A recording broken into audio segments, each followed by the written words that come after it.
Nanatanteraka fanadiovana fobe teny amin'ny atsenany cité Amodinisotra ny AGCI na ny Association des jeunes en chômage TITOS ny alakamisy faharoa ny volana aogositra taona 2024 izay tariny solombavamboaka ny Madagasikara avy ao amin'ny distrika ny Vonindrozo randriana solo volatina Pauline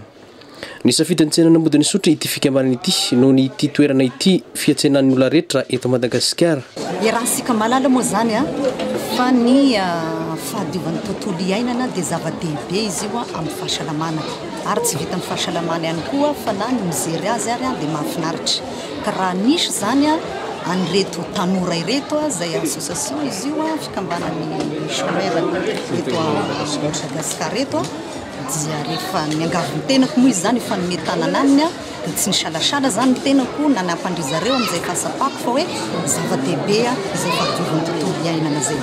Ny olona tsy anasa ka liana te hiasa moa no mikambana anatin'ity fikambanana AGC ity. Soranay manokana izay fatrampona ary nirinay ho maromaro taka zany ny zareo ao amin'ny ensemble eo mba haijery ny tanora tsy anasa reto satria raha ohatra ka misy zany fampirovondronana tanora sy fampifana sy famenazana azy miena anatin'ny fotoana fohy ny insécurité io.